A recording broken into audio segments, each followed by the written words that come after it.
प्रकृति कभी कभी हमें ये याद दिलाती है कि उसकी असली ताकत क्या है। और ऐसा ही एक तूफान था दितवा। इसने सिर्फ तबाही नहीं मचाई बल्कि लाखों जिंदगियों पर एक ऐसा निशान छोड़ा जिसे भुलाया नहीं जा सकता। तो आइए आज इस महाविनाश की कहानी और इसके पीछे की विज्ञान दोनों को समझते हैं।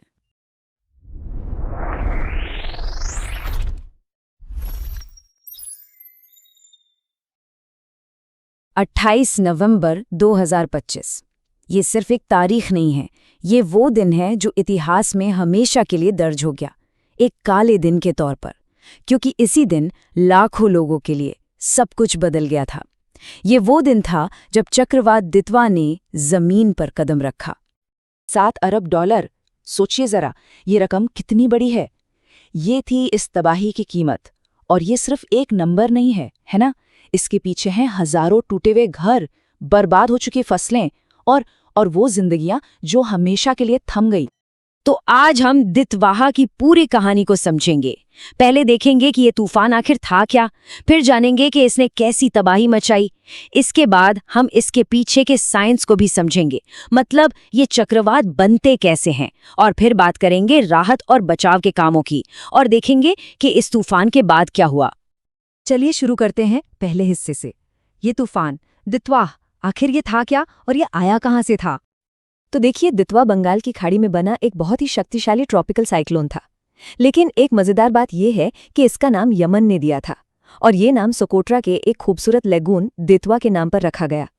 सोचिए, कितना शांत और सुंदर नाम एक इतने भयानक तूफान के लिए। और सब कुछ इतनी तेजी से हुआ कि किसी को संभलने का मौका ही नहीं मिला। 26 नवंबर को ये बंगाल की खाड़ी में बस एक छोटा सा लो प्रेशर एरिया था, लेकिन सिर्फ 48 घंटों के अंदर अंदर ये एक दैत्य बन गया। और 28 नवंबर को ये अपनी पूरी ताकत से श्रीलंका के तट से टकराया। इसके तुरंत बाद दक्षिण भारत के तटों के लिए भी हाई अलर्ट जारी हो गया।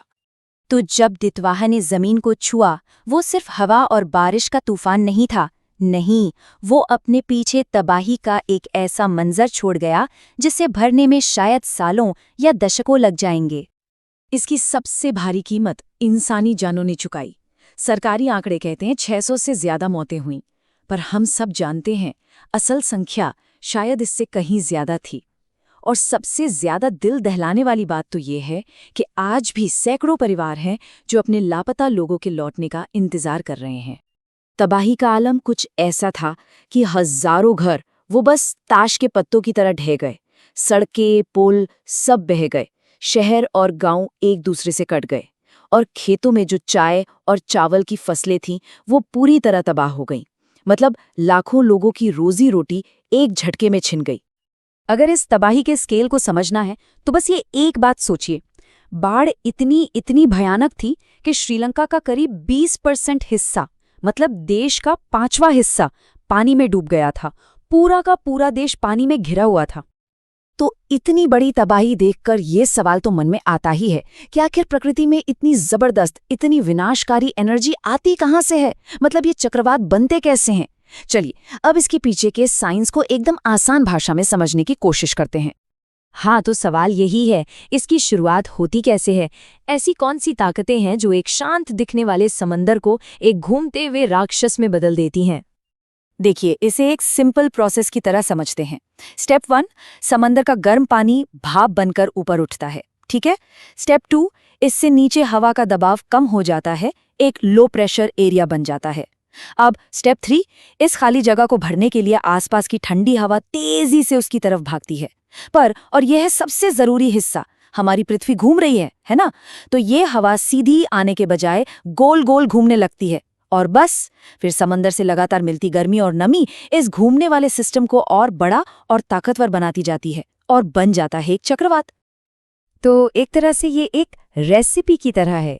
आपको चाहिए गर्म समंदर, लो प्रेशर, ढेर सारी नमी और पृथ्वी का घूमना, यानी कोरियोलिस फोर्स। इन सबको मिला दीजिए और एक चक्रवात तैयार है। अब देखिए, दितवाह में हवा की रफ्तार 100 किलोमीटर प्रति घंटे तक पहुंच गई थी। इसीलिए इसे सिवियर साइक्लोनिक स्टॉर्म यानी गंभीर चक्रवाती तूफान की कैटेगरी में रखा गया था। जैसे जैसे हवा की स्पीड बढ़ती है, तूफान की कैटेगरी और उसकी तबाही मचाने की ताकत दोनों ही कई गुना बढ़ जाती हैं। लेकिन इतनी तबाही और इतने अंधेरे के बीच भी इंसानियत की एक उम्मीद जगी।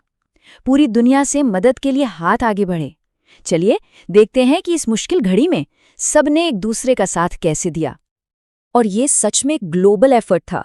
भारत ने फौरन अपनी मिलिट्री और एयरफोर्स को मदद के लिए भेजा। अमेरिका से जरूरी सामान आया। रूस ने भी मदद की पेशकश की। मतलब दुनिया के कई बड़े देश इस मुश्किल वक्त में साथ आकर खड़े हो गए। लेकिन जानते हैं असली हीरो कौन थे? वो थे लोकल लोग, जो सबसे पहले मदद के लिए आगे आए। स्कूल, चर्च, छोटे छोटे कम्युनिटी सेंटर्स, ये सब राहत के सबसे बड़े अड्डे बन गए। यहीं से लोगों को खाना मिल रहा था, रहने की जगह मिल रही थी और सबसे बढ़कर हिम्मत मिल रही थी। तूफान की हवाएं वो तो कुछ घंटों में थम गई, लेकिन असली तूफान तो अब शुरू होने वाला था। और वो तूफान था सब कुछ दोबारा खड़ा करने की लंबी और बहुत ही मुश्किल लड़ाई का। इसे ऐसे समझिए, दितवा के आने से पहले ही श्रीलंका की इकोनॉमी मुश्किलों से गुजर रही थी और फिर आया ये $7 अरब का झटका। इस एक झटके ने देश के उभरने के रास्ते में एक बहुत बहुत बड़ी दीवार खड़ी कर दी। और अगर इस नुकसान को और करीब से देखें तो सबसे बड़ा झटका लगा एग्रीकल्चर को, करीब 40%। उसके बाद 35% नुकसान हुआ इंफ्रास्ट्रक्चर को, मतलब सड़कें, पुल, ये सब। और बाकी का 25% नुकसान लोगों के घरों और उनके रोजगार को हुआ। तो आज की क्या स्थिति है? देखिए, तूफान तो जा चुका है, लेकिन उसके जख्म अभी भी हरे हैं।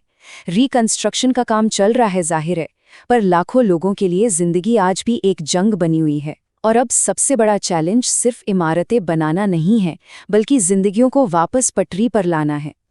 तो दितवा की ये कहानी हमें एक बहुत ज़रूरी सबक सिखाती है। ये सिर्फ एक तूफान की दास्तान नहीं है, ये एक चेतावनी है, एक वेकअप कॉल। सवाल ये नहीं है कि अगला तूफान आएगा या नहीं, क्योंकि वो तो आएगा। असली सवाल ये है कि जब वो आएगा तो क्या हम उससे निपटने के लिए पहले से बेहतर तैयार होंगे।